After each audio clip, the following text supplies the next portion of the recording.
저는 프로이트의 정신분석의 탄생이라는 책을 읽어보았습니다. 이 책은 크게 두 챕터로 나눠져 있어요. 첫 번째는 플리스에게 보낸 편지, 플리스와 주고받았던 서신들에 대해서 나오고, 또 하나는 이 과학적 심리학 초고라는 제목으로 이 두 가지 파트로 되어 있습니다. 선생님들 아시는 것처럼 1887년도부터 1904년까지 약 17년 동안 몇 통의 편지를 주고받았냐면 300여 통의 편지를 주고받았다라고 얘기를 해요. 여기 목차부터 보면 프로이트의 사유의 흐름, 이것에 대해서 이렇게 개진해 갔구나라는 것을 알 수 있어요. 두 번째 파트에서는 이걸 나는 심리학을, 보이지 않는 심리학을 과학적인, 자연과학적인 걸로 설명해 보겠어 라고 이야기를 하는 거죠. 그래서 뉴런을 가지고 이야기를 하면서 양에 대해서, 뉴런에 관해서 접촉장벽, 또 어떻게 이것들이 증상으로 나타나는지를 설명하고 있습니다. 자, 프로이트가 뭐라고 하냐면 물리학에서는 관성의 법칙이 있지, 그런데 뉴런에도 관성의 법칙이 있어 라고 하는 거죠. 흥분량이 양이 많이 들어오면 빨리 방출하려는, 벗어버리려는 경향이 있어 라고 이야기를 합니다. 그래서 이런 흥분량이 들어오면 뉴런이 어떻게 해요? 축상돌기로 받아들여서 축색돌기로 통로를 통과하면서 어떻게 축색 말단으로 이 흥분량이 방출되면서 자극을 제로로, 무자극으로 만들더라 라고 이야기를 하는 거죠. 그래서 뉴런에도 이렇게 흐름이 있더라, 물리학적인 흐름처럼 뉴런에도 심리학적으로 이런 흐름이 있더라 라고 이제 설명을 하고 있는 거죠. 자, 그래서 이런 정동, 이 외부에서 들어오는 거나 내 안에서 일어나는 이런 정동이 우리의 사고하는 것, 사유할 수 있는 흐름을 방해한다라고 이야기를 해요. 자, 여기 수도꼭지가 있는데 물이 이렇게 차근차근 들어오면 이 조절하는 수도꼭지가 바로 자아의 역할이다. 이 자아의 역할이 잘 감당이 될 때 물이 내가 먹고 싶을 때 받고 안 먹고 싶을 때 끄고 이렇게 할 수 있는 거잖아요. 그런데 이런 정동, 너무 강한 이 어마어마한 강력한 에너지가 들어오면 우리는 어떻게 되냐면 이 자아 기능을 제대로 할 수가 없어.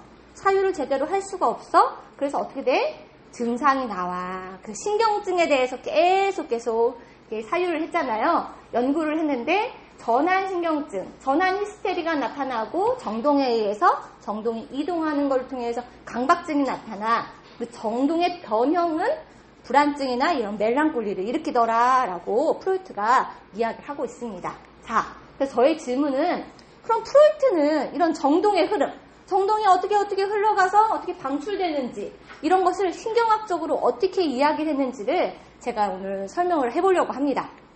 첫 번째는 정상적인 흐름의 메커니즘을 알아야 여기서 문제가 생겼고 여기서 문제가 생겨서 증상이 나오는구나를 알잖아요. 첫 번째는 정상적인 흐름의 메커니즘에 대해서 선생님들한테 신경과학적으로 설명을 드릴 거고요. 두 번째는 문제가 발생했어, 비정상이 생겼어 할 때 고통의 경험을 하는구나, 고통의 체험으로 그 다음에 어떤 내가 이렇게 증상이 나타나는지의 메커니즘에 대해서 말씀을 드리려고 합니다.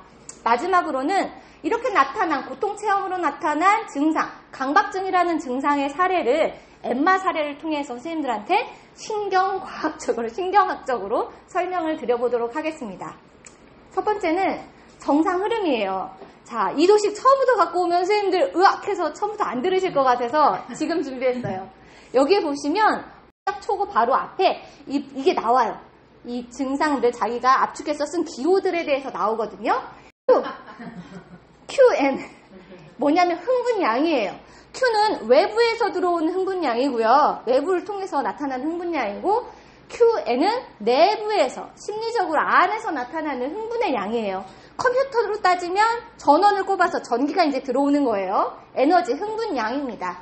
자, 그 다음에는 P-뉴런이라는 게 있어요. P-뉴런은 투과성 뉴런이라고 해요. 그러니까 쉽게 말을 하면 그냥 받아서 계속 입력하는 장치처럼 들어오면 흘려보내는 장치예요. 그래서 P-뉴런이고요. 투과성 뉴런이라고도 합니다. 이 투과성 뉴런을 지나서 어떤 뉴런을 만나냐면 비투과성 뉴런, 푸시라고 부르거든요. 푸시 뉴런은 우리가 컴퓨터로 생각하면 본체예요. 여기서 저장하고 기억하고 조절하고 계산하고 이런 역할들을 하거든요. 이런 비투과성 푸시 뉴런을 통해서 무엇이 되냐면 표상이 만들어진다. 저장하고 파일이 생기고 이미지 저장하고 이런 것들 있잖아요. 표상이라고 V라고 표현을 합니다. 그 다음에 이렇게 저장된 것들이 나타나야 되잖아요. 지각뉴런, 오메가라고 표현하는 지각뉴런으로 나타나는데 우리 모니터를 생각하시면 돼요. 거기로 나타나잖아요. 지각뉴런이다. 이 지각뉴런을 통해서 실시간으로 지각한 걸 나타나는 게 지각. W로 표시를 합니다. 괜찮아요. 이후에 계속 나와요. 그냥 가볍게 들으세요. 자, 그렇게 되면 어떻게 돼요? 모니터까지 나왔어. 그럼 어떻게? 로봇으로 말하면 팔이 움직인다든지 아니면 프린터로 출력하는 운동 이미지가 만들어진다. 그래서 M이라고 표시를 합니다. 자, 어려우시죠? 그냥 넘어가고 바로 들어갈게요. 정상적인 흐름에서 두 가지 기능이 있다라고 이야기를 해요. 첫 번째는 1차적인 기능. 쉽게 말을 하면 아까 흥분량이 들어왔죠? 그러면 그냥 받아들여서 흘려보내는 P 뉴런이라고 투과성 뉴런이라고 했잖아요. 여기서 어디로 가냐면 운동으로 가는 이런 1차적인 기능이 있고요. 두 번째는 2차적인 기능이 있다. 이 과정을 천천히 다 밟아보면서 가는 2차적인 기능을 소개하고 있습니다. 좀 자세히 설명을 드리려고 해요. 이 뉴런 체계가 몇 가지 기능이 있다고요? 네, 두 가지예요. 첫 번째는 무의식적으로 어떻게 하냐면 양이 많이 들어왔어. 그러면 어떻게 해요? 바로 운동으로 가는 메커니즘이에요. 자, 반사적인 거 생각하시면 돼요. 햇빛이 너무 강렬해. 그러면 어떤 강렬한 흥분이 들어오죠? 눈부셔. 뜨거워. 이런 게 들어오잖아요. 그러면 투과성 뉴런으로 가요. 양이. 그러면 그건 그냥 받아들이잖아요. 받아들여서 빨리 뭐 하고 싶어요? 관성의 법칙에 의해서 방출하고 싶어요. 그래서 어떻게? 운동으로 바로 가버려요. 그래서 우리가 어떻게 해요? 손으로 해를 가린다든지 아니면 눈부시니까 눈을 감는다든지 이렇게 자극이 들어왔을 때 자극을 받아서 바로 운동으로 가는 것이 바로 1차적인 기능이에요. 선생님들 많이 하고 계시죠? 네. 그런데 이런 관성의 법칙이 깨지는 게 있다라는 거예요. 어떨 때 깨질까요? 내인성 자극이라고 표현하는데 각주에 뭐라고 써있냐면 욕동이라고 표현해요. 그 후에 욕동이라는 개념으로 프로이트가 종합하거든요. 배고픔이나 호흡이나 아니면 성욕 이런 내 안에서 올라오는 이런 욕동과 같은 내인성 자극이 있을 때는 어떻게 해요? 바로 운동으로 못 간다라는 거예요. 이해 안 가실 것 같아서 성욕이 막 올라와. 근데 성욕이 막 올라오는데 이 투과성으로 들어갔어요. 그런데 문제는 여기서 운동으로 바로 가면 좋잖아요. 자위를 한다든지 막 하면 좋잖아요. 근데 문제는 학교야. 회사야. 어떻게 하시겠어요? 이런 사람도 있죠. 동물적인 사람들. 그래서 어떻게 되냐면 이렇게 갈 수 없어요. 손으로 자위를 한다든지 눈을 감아서는 이 성욕이 없어지지 않는단 말이에요. 그렇기 때문에 어떻게 하냐면 조절을 해야 돼. 그래서 여기 써있죠. 생의 절박성의 압력 때문에 이 어마어마한 양의 이 흥분량을 저장하지 않을 수 없게 됐다. 막아야 돼요. 우선 조절을 하려니까 장벽이 생겨야 되는데 어디에 장벽이 생기냐면 뉴런과 뉴런 사이, 투과성 뉴런인 P와 비투과성 뉴런인 푸시 사이에 뭐가 생긴다고요? 접촉 장벽이 생겨요. 이 접촉 장벽은 무슨 역할을 한다고요? 써있어요. 정답은 저항을 하는 역할을 해요. 엄청나게 들어오는 양에 저항해서 막아주는 필터 역할을 하는 거죠. 자, 운동 자극으로 갈 수 없는 이 압도적인 양이 들어오면 어떻게 하냐면 저항해서 막아줘야 되는데 여기 보시면 이 소통하는 거예요. 강도와 인상의 강도가 너무 강렬해. 이 파도처럼 엄청 커요. 빈도가 자주 일어나면 이 저항이 낮아질 수밖에 없다라고 이야기를 합니다. 또 하나는 아주 큰 양이 한 번에 오는 것과 작은 양이 짜잘짜잘 세 번 하게 오는 것 어떤 게 더 강할까요? 한 번에 크게 덮치는 게 강력하다. 훨씬 더 큰 것이다. 그럴 때 저항이 훅 떨어진다. 그러면 그 어마어마한 흥분량이 다 어디로 올까요? 투과성 뉴런으로 간다는 거예요. 그래서 투과성 뉴런으로 가는데 투과성 뉴런으로 어떻게 해요? 조절해서 필터 걸러서 가야 되잖아요. 근데 어마어마한 양이 가면 이 투과성 뉴런에선 조절하고 억압하는 기능을 하는데 양이 너무 강렬해. 할 수 있을까 없을까요? 네. 근데 이 역할을 한다라는 거예요. 그래서 이 조절을 하면서 이 양을 조절을 하면서 기억을 하는 거예요. 나 집에 가서 하면 돼. 사주라고 생각하시죠? 지금은 참아. 성욕 올라 지금은 참아. 이거 억압하고 조절하는 거예요. 아, 나 전에도 집에 가서 한 적 있잖아. 아, 이거 끝나면 남자친구 만나러, 여자친구라고 합시다. 여자친구 만나러 가야 돼. 조절을 한다라는 거예요. 전에 했던 기억을 떠올리면서 그때 미투 사건 있었잖아. 회사에서 이런 일 했다가 낭패를 본 사람들 많죠? 이런 것들을 기억을 계속 떠올리면서 내가 바로 행동을 하게 한다? 아니야, 지금은 아니야 하고 지각을 한다라는 거예요. 그래서 뭐 해야 될까요, 그럼? 학교나 회사야. 어떻게 해요? 운동으로 방출해야 되잖아. 열일하는 거죠. 네, 어떻게 하시라고요? 성욕이 올라올 때? 열일하시고. 우선은 상황이 안 되니 방출은 해야 되겠고, 열심히 공부한다든지, 네, 우리 열심히 책 읽잖아요. 네, 그래서, 네. 그래서 백공 갖고 안 되니까. 그치, 첨관이 되는 거죠. 이렇게 건강하게 방출을 한다라고 이야기를 하는 거죠. 상황에 따라서. 그래서, 네. 그래서 이 지각 뉴런이 바로 의식이라는 거예요. 그 이전 단계에서는 무의식적인 거기 때문에 우리가 2단계 거쳐서 이렇게 가는 거야 라는 과정이 잘 몰라요. 그냥 어디로 가요? 지각되면서 여기서부터 의식이구나 라고 생각을 하시면 돼요. 이렇게 정상적인 흐름이 이래요. 근데 이제 두 번째는 아까 말한 피부로 우선은 자극이 들어올 때 방어를 해요. 그렇잖아요. 감각기관으로도 방어를 하는데 아까 말한 장벽, 접촉 장벽을 통해서 방어를 하죠. 근데 문제는 그게 조직화가 실패됐어요. 그럴 때 우린 고통을 느낀다라고 얘기를 해요. 지난번에 비가 엄청 많이 왔잖아요. 땐 다 넘쳤잖아요. 왜 그래요? 양이 너무 많아서 넘쳤는데 이것을 신경과학적으로 어떻게 설명하냐면 이렇게 강렬한 양, 엄청나게 많은 양이 넣으면 어떻게 되냐면 접촉장벽이 제의를 할 수 있다 없다? 없다. 그럼 이 과도한 양이 어떻게 된다? 비투과성 뉴런에서 활동하는 억압과 조절 기능을 할 수 없게 실패로 가게 한다라고 하는 거죠. 그래서 이 억압하고 조절해서 기억으로 가서 지각 뉴런으로 가야 되잖아요. 근데 그 일을 할 수 없는 거예요. 그럼 어떻게 되냐? 조절 실패했을 때 우리가 경험하는 것이 바로 고통이다라고 이야기를 하는 거죠. 그래서 이런 고통을 겪으면 지각에서 불쾌해, 싫어 이 느낌을 받는다고 얘기를 해요. 그러니까 너무 강렬하니까 방출은 해야 되겠고 어디든 그냥 막 다 퍼져나가는 거예요. 방향을 막 여러 방향으로 다 방출된다라고 이야기를 합니다. 그리고 또 중요한 건 특정 기억하고 이 고통하고 이렇게 페어링 되면서 뭐가 만들어지냐면 이 비투과성 뉴런 안에 열쇠 뉴런이 만들어진다라고 얘기를 해요. 이 열쇠 뉴런 때문에 어떤 일들이 벌어지냐면 이 뒤에 나와요. 열쇠 뉴런이 만들어지면서 나쁜 기억에 대해서 아주 비슷한 사건만 딱 건드려지면 어떻게 돼요? 과도하게 크게 불쾌감을 느낀다라는 거예요. 어릴 때 강아지한테 물렸던 경험이 있어요. 그러면 어떻게 해요? 어떠세요? 소리만 들어도 무서워요. 심지어 그림 이미지만 봐도 무서워. 그리고 강아지 좀만 귀여운 약간 그 경험이 저한테도 있는 것 같아요. 원장님이 강아지 처음에 데리고 오셨는데 제가 막 어떻게 할 수가 없더라. 그러니까 이게 이런 경험이 있는 거예요. 저희 할머니가 물린 경험이 있어요. 이런 경험들이 언어나 이런 것들로 무의식에 다 들어와 있어서 이게 열쇠 유연으로 만들어졌을 때 그게 건드려지면 과도하게 이렇게 올라오면서 반응을 하게 된다라고 이야기를 하는 거죠. 그렇기 때문에 우리가 알고 있는 전환 히스테리 증상, 강박증, 불안증 이걸로 설명할 수 있다라는 거예요. 어디에서 실패했다고요?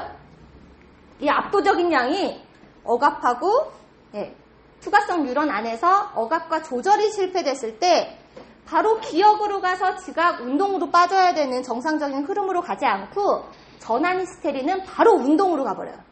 바로 몸의 증상으로, 몸의 반응으로 나타난다라고 이야기를 하는 거죠. 그럼 강박증은 어디로 가는 걸까요? 이 기억 과정 거치지 않고 왜곡된 기억을 만들어서 바로 지각 뉴런으로 가버려요. 그냥 지각해버리는 거예요. 그래서 바로 행동하고 하게 되는 거죠.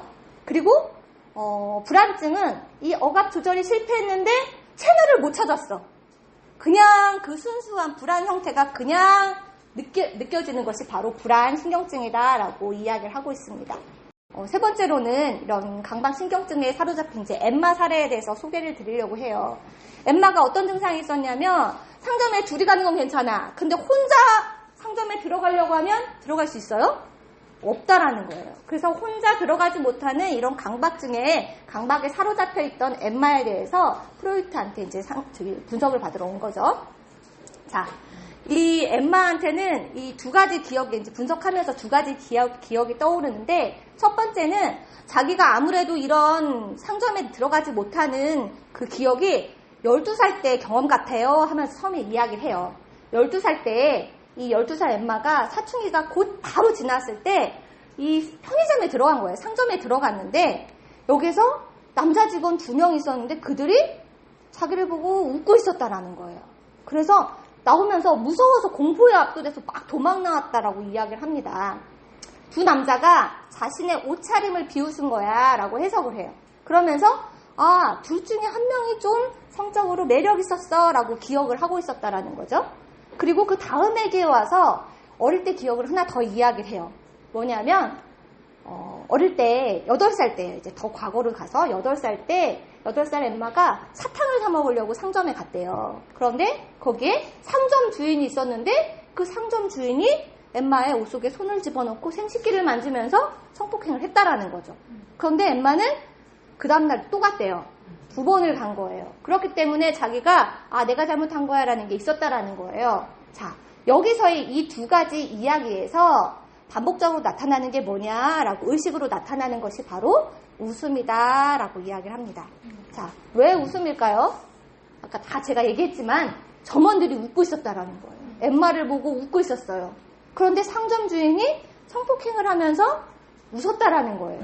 그게 여기 프로이트 책에 나와 있는 건데요.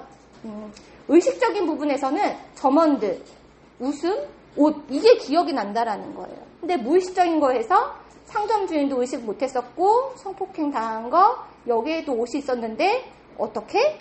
이렇게 옷이라는 것이 바로 상징화되면서 의식에 드러났다라고 이야기를 하는 거죠. 그러면 성폭행은 뭐냐? 이 생식기를 만진 거에 대한 성폭행이 어떻게 왜곡됐냐면 저 남자가 나를 좋아하는 것 같아. 저 한 사람은 좀 성적으로 매력 있어 라는 표상으로 잘못 표상화된 거다. 왜곡된 표상이 일어났다라고 이야기를 하는 거죠. 네. 그래서 이런 왜곡된 표상이 일어났는데 조금 더 이제 깊이 들어가서 신경학적으로 어떻게 설명을 할 수 있냐라고 했을 때 두 번째 장면부터 더 어릴 때니까 들어가요. 네, 이제 꼬이기 시작하셨나요? 다들 표정이 사유가 필요하신 것 같아요. 자, 상점 주인이 그 옷 속에 손을 넣었을 때 8살이잖아요. 그 8살 아이가 감당하기엔 너무 과도한 성적인 흥분이 올라왔다라는 거예요. 성적인 흥분이 투과성으로 들어갔어요. 투과성에선 봤지요? 그런데 이 비투과성에서 조절을 해야 되죠. 그런데 조절을 할 수 있어요? 없어요? 너무 과도하기 때문에 할 수 없어요. 그래서 과도한 양이 비투과성으로 들어가서 어가 너무 강렬하니까 억압하고 조절하는데 실패했다라는 거예요. 그 실패하면 어떻게 된다고 했죠? 고통의 경험을 한다. 그래서 8살 이 엠마는 열쇠 유령이 만들어졌다라고 이야기를 하는 거죠. 이 열쇠 유령이 만들어졌어요. 그래서 여기서 이게 트라우마가 아니라고 설명을 해요. 자, 두 번째 이제 이야기가 만들어졌잖아요. 이 엠마가 12살 때 이제 사춘기 지났을 때 상점에 갔는데 남자들이 웃고 있었어. 이 남자들이 웃는 거는 강렬해요? 강렬하지 않아요? 그냥 웃은 거잖아. 사소한 감정이라는 거예요. 사소한 흥분이라는 거예요. 그렇기 때문에 투과성 뉴런으로 가서 이 접촉 장벽을 통과할 수 있었다라는 거예요. 근데 문제는 통과했는데 문제는 뭐냐면 비투과성 뉴런에 아까 뭐가 만들어졌죠? 열쇠 뉴런이 만들어졌잖아요. 그 열쇠 뉴런이 건드려지면서 어떻게 해요? 과하게 폭발한 거예요. 열쇠 뉴런이 만들어진 열쇠 뉴런이 건드려지면서 과하게 폭발하면서 이 조절하고 억압하는 기능을 아예 상실해버렸다라고 이야기를 하는 거죠. 그래서 어떻게 왜곡을 시켰냐면 옷이라는 거, 이 옷차림은 내가 비웃었다라고 했잖아요. 옷차림에 대해서 옷이라는 것과 성적인 매력이라는 것이 이 불편한 건데 왜곡해서 지각되었다라고 표상으로 만들어졌고, 그것이 바로 지각되면서 아, 내 잘못이구나. 내가 옷차림을 이렇게 입어서 그렇구나. 또 과거에는 내가 한 번 가야 될 걸 2번 가서 그렇구나 라는 강박적인 나쁜 생각. 내 잘못이네. 강박적인 나쁜 의식을 갖게 되었다라고 이야기를 하는 거죠. 그래서 히스테리스 강박증은 이 과도한 양에 대해서 어떻게 하냐면 상징화를 한다라고 얘기를 해요. 아까 말한 기억하고 다시 이제 표상을 하는 게 아니라 왜곡된 표상으로 상징화를 해서 아, 내가 잘못했구나 라고 이제 계속 강박적으로 하기 때문에 그걸 씻어내려고 계속 행동을 하게 된다라는 거죠. 자, 그래서 이런 성적인 방출은 어떤 기억과 연결되어 있는 것이다 라고 이야기를 해요. 현실적인 사건이 아니라는 거죠. 8살 때 사건이 건드려지면서 연결되면서 12살 때 사건과 연결이 되면서 이런 트라우마가 생긴 것이다 라고 이야기를 하고 있습니다. 그리고 또 중요한 것은 성적인 방출이 그 나이 또래, 그 나이 때 나올 수 있는 양이었으면 괜찮았을 것이다. 그런데 너무 조숙한 나이에 8살이 감당하기엔 너무 과도한 양이 나왔기 때문에 이런 증상이 나올 수밖에 없었다라고 프로이트는 해석을 하고 있습니다. 자, 그렇기 때문에 억압된 기억은 그냥 그 사건 때문에 일어난 게 아니라 그 사건 이후에 사후적으로 만들어진 거다. 사후적으로 다시 일어날 때 이런 외상 트라우마가 생긴다라고 이야기를 하고 있습니다. 네, 종합이에요. 좀 빨리 한 것 같은데. 네, 정동의 이 방출이 이루어지는데 이것이 계속 방출을 야기하는 표상은 어떻게 하냐면 강화될 수밖에 없다라는 거죠. 계속 해소 안 됐는데 계속 쌓이고 빈도 높아지면 강화될 수밖에 없다. 그런데 이것을 조절하는 것이 바로 누가 하는 기능이다? 자아가 하는 기능이다라고 얘기합니다. 자아의 주된 기능은 이 정동을 축소하면서 소통할 수 있도록 도와주고 또 이런 정동의 방출을 막는 것이 바로 자아의 임무다라고 이야기를 하는 거죠.